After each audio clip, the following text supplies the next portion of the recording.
इस फिल्म की शुरुआत एक टाउन को दिखाने से होती है जहाँ हर कोई क्रिसमस मना रहा था। यहाँ एक आदमी को उसका बॉस काम पर बुला लेता है। उसके बॉस का नाम हेनरी था। असल में उसका बॉस हेनरी काम को लेकर बहुत सीरियस था और वो इस टाउन में एक मॉल बनवाना चाहता था, जिस मकसद के लिए उसने यहाँ के बहुत सारे घर खरीद लिए थे सिवाय एक के, जो घर एक बूढ़े आदमी का था जिसे भी खरीदना बहुत जरूरी था। इसीलिए हेनरी उस आदमी जो उसका वर्कर था उसे लेकर बूढ़े आदमी के घर जाता है। दोनों बूढ़े आदमी को काफी मनाते हैं कि वो अपना घर बेच दे, पर बूढ़े आदमी ने ये कहकर मना कर दिया कि बरसों से मेरा पूरा खानदान यही रहता आया है, मेरे बाद मैं ये घर अपने पोते के लिए छोड़कर जाना चाहता हूँ। तब उसकी ये बातें सुनकर हेनरी और उसका वर्कर यहाँ से चले जाते हैं। बूढ़े आदमी की पोती भी यहाँ से अपनी दोस्त के घर चली जाती है जिसका नाम विनी था। उसके जाने के बाद बूढ़ा आदमी जब अकेला था तो तभी दरवाजे पर दस्तक होती है, पर एकदम से स्नोमैन के अंदर से एंजल नाम का किलर कातिल बाहर निकलता है, जिसने सफेद रंग के कपड़े और मास्क पहना हुआ था। वो बूढ़े आदमी पर हमला कर देता है, उसे नीचे लिटाकर चाकू से उसका गला काट देता है। तेजी से उसका खून बहने लगा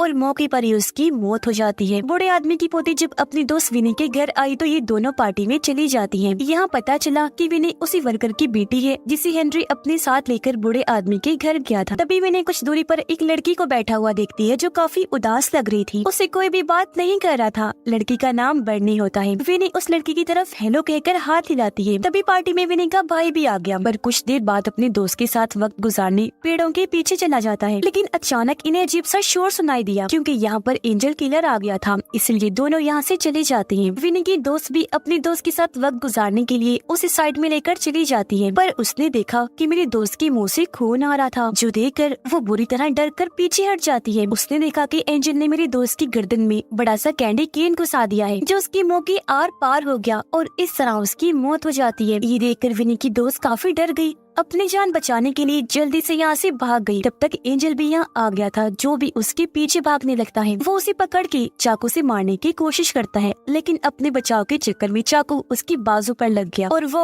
पुल के ऊपर गिर जाती है। तब एंजल उसे मारने के लिए पुल के नीचे चला जाता है और वहाँ से उस पर वार करने लगा, पर वो जैसी तैसे खुद को बचाकर चीखते हुए पार्टी वाले घर के बाहर पहुँच गयी। उसके हाथ खून में लथपथ थे। वो दरवाजा पीटने लगे, जल्दी से खोलने का कहती है। सब लोगों की नजर बाहर पड़ गई। इससे पहले वो दरवाजा खोलती एंजल आकर उसकी पीठ में चाकू घुसा देता है। ऐसा करने के बाद भी वो नहीं रुका, बार बार चाकू से उस पर वार करता रहता है। ये देखकर सारे लोग काफी डर जाते हैं, पर विनी हिम्मत करके अपनी दोस्त को बचाने के लिए फौरन दरवाजा खोलकर बाहर आ गई। लेकिन तब तक काफी देर हो गई थी। उसकी दोस्त ने दम तोड़ दिया था और अब अचानक ही एंजल आकर विनी को पकड़ लेता है। उसे भी चाकू से मारने की कोशिश करने लगा, लेकिन अपना बचाव करते हुए विनी का कैमरा टूट जाता है। वो एंजल के मुंह पर मुक्का मारकर जंगल की तरफ भाग जाती है। जंगल में आकर वो एक पेड़ के पीछे छुप गई। एंजल भी उसका पीछा करते करते यहाँ आ गया था। जल्दी विनी को ढूंढ लेता है। इससे पहले चाकू से उस पर वार करता यहाँ विनी का भाई आकर एंजल को धक्का देकर साइड में गिरा देता है और अब वो एंजल से लड़ने लगता है। एंजल विनी के भाई को जोर से टांग मारकर साइड में गिरा देता है, पर जैसे तैसे उसने खुद को संभाला और ये दोनों बहन भाई बचकर यहाँ से भागने लगते हैं। पर एंजल बहुत चालाक था। वो विनी के भाई को पकड़ के फिर से चाकू से उस पर वार करने की कोशिश करने लगता है, लेकिन ठीक वक्त पर विनी ने एक तार से करंट एंजल को लगा देती है, जिससे वो तड़पने लगा,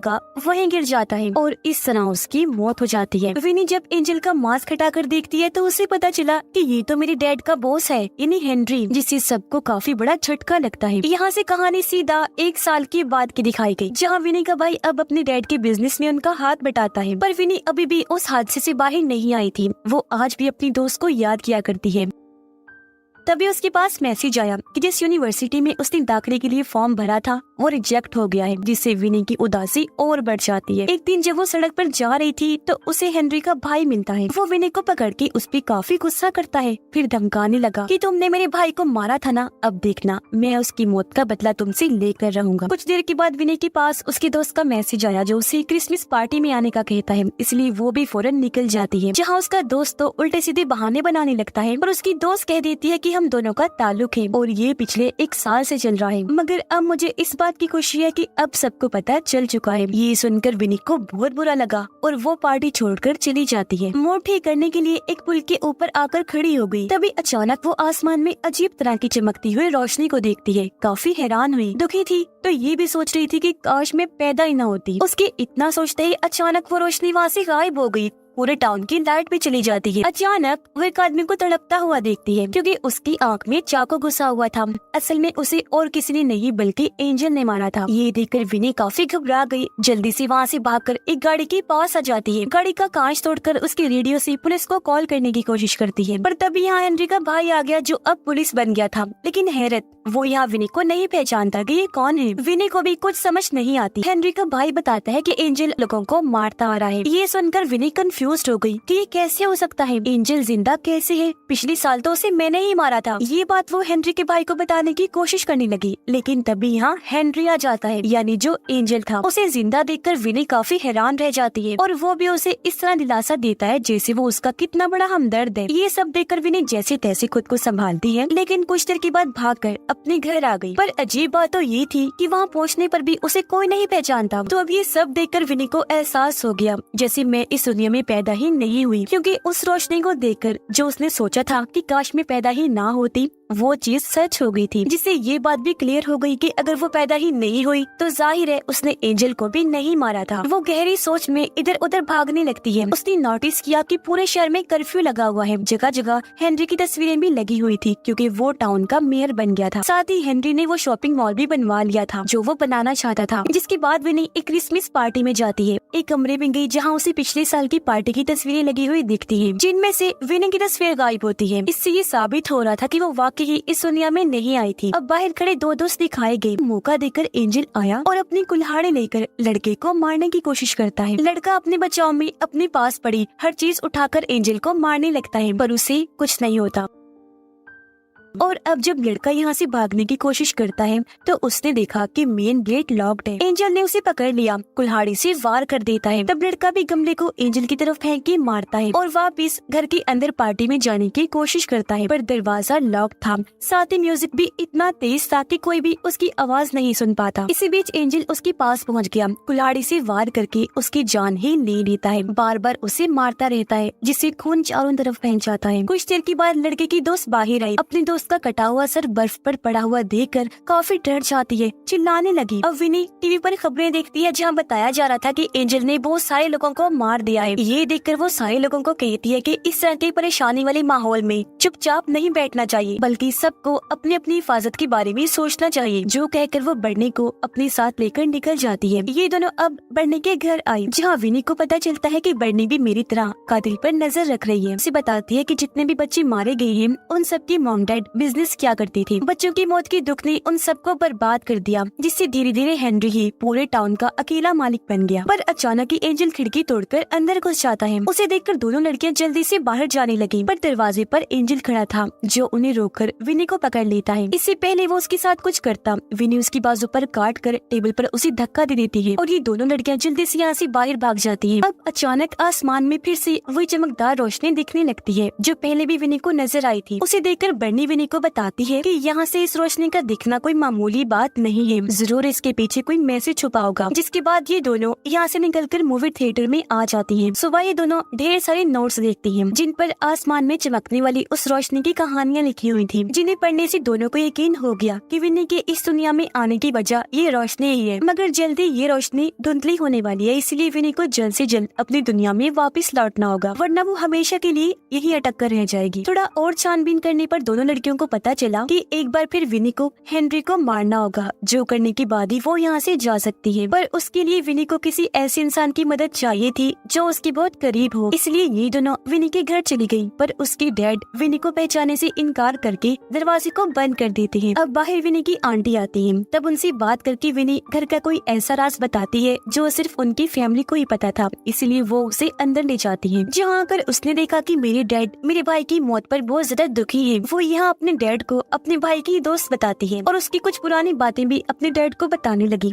जिससे उसके डैड के चेहरे पर मुस्कुराहट आ गई। पर जब उसने ये कहा कि उसे हेनरी ने मारा था तो उसके डैड आग बगोला हो गए। गुस्सा करके उसे घर से बाहर निकाल देते हैं क्योंकि हेनरी उनका दोस्त था। पर अब अचानक ही एंजल घर में घुस गया। उसने विनी की माँ का गला दबाकर पहले उसे मारा, जिसके बाद एंजल बर्नी की बाजू पर चाकू मारकर बाजू चीर देता है। वो डर गई, फिर भी जैसी तैसी ऊपर भाग जाती है। यहाँ विनी को एक फोटो फ्रेम में मिला जिससे वो एंजल पर हमला कर देती है। सीढ़ियों पर खड़ा होने की वजह से वो लड़खड़ाने लगा, सीढ़ियों से नीचे गिरकर बेहोश हो जाता है। अब यहाँ बर्नी और विनी की आंटी बड़े आराम से उस पर से फलांग कर दूसरी तरफ चली जाती है, पर जब बारी आई विनी की, वो उस तरफ जाने की बजाय एंजल का चाकू उठा लेती है, पर एंजल को मारने से पहले उसका मास्क हटा देती है। उसे पता चला कि एंजल और कोई नहीं बल्कि उसके डैड है, जो देखकर वो काफी दंग रह गई।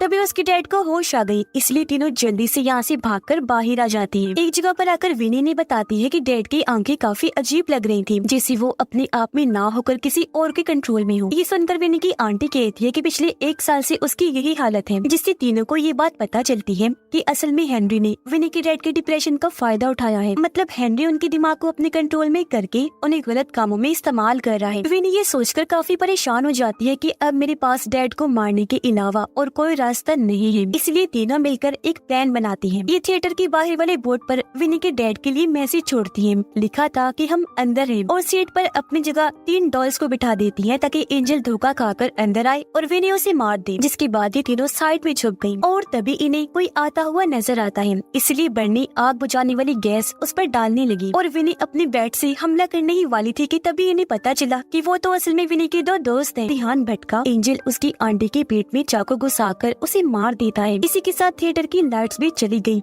हर तरफ अंधेरा छा गया। इसलिए विनी अपने पुराने कैमरा से तस्वीर बनाने लगी ताकि इसकी रोशनी में कुछ नजर आ सके। अब तभी उसे कैमरा की फ्लैश लाइट में दिखता है कि एंजल उसकी दोस्त को मार रहा है, पर इसी बीच बर्नी मेन स्विच के पास आकर स्विच जैसे ही ऑन करती है, थिएटर में लाइट आ जाती है। विनी के ठीक सामने एंजल था, जिस पर झाड़ू से हमला करके वो उसे पीछे कर देती है और सीढ़ियों में जाकर छुप जाती है, पर एंजल उसे देख चुका था और अब जैसे दोबारा हमला करने के लिए आया, वो टूटी हुई झाड़ू का हैंडल उसके अंदर घुसा देती है। उसने काफी जोर लगाया, जिससे वही उसकी मौत हो जाती है। ये दोनों चेक करके कंफर्म करती हैं कि वो मर गया है या नहीं। जब इन्हें यकीन हो गया तो वो यहाँ से बाहर आकर पुल पर आ जाती है। यहाँ विनी फिर से अपने पैदा होने की दुआ करती है, पर कुछ भी नहीं होता। विनी को गुस्सा आ गया और अब वो उस रोशनी पर चिल्लाने लगती है, जिससे वो अपनी शक्ल बदल लेता है और अब वो रोशनी काफी डरावनी लग रही थी। इससे दोनों लड़कियां समझ जाती हैं कि अभी हमारा काम बाकी है, और वो था हेनरी को मारना, जो मेयर के रूप में अभी भी जिंदा था। वही तो टाउन के लिए सबसे बड़ा खतरा था। तो इसीलिए अब दोनों लड़कियां उसे मारने के इरादे से टाउन की मेन पार्क में आ जाती हैं, जहाँ हेनरी ने क्रिसमस की स्पीच रखी थी। यहाँ सारे लोग गुमसुम खड़े होकर कोई कोई आंखों से हेनरी को देख रहे थे, क्योंकि उन सबको भी हेनरी ने कंट्रोल किया हुआ था। तभी वो सबको बताता है कि मेरा भाई पागल है, ये अपना काम दूसरे टाउन में करना चाह रहा है। देखो अब मैं इसे सबक सिखाने लगा हूँ। जो कहकर उसने अपने भाई के गले में चाकू घुसा दिया, जिससे वही उसकी मौत हो जाती है। जिसके बाद हेनरी अपने भाई को एंजल के कपड़े पहनाकर सजावट के तौर पर उसे लटका देता है। ये देखकर विनी सब लोगों को होश में लाने की कोशिश करती है, पर कोई फायदा नहीं होता। और अब हेनरी के गार्ड्स दोनों लड़कियों को पकड़ के स्टेज पर ले आते हैं, जिस पर हेनरी यहाँ कबूल करता है कि हाँ,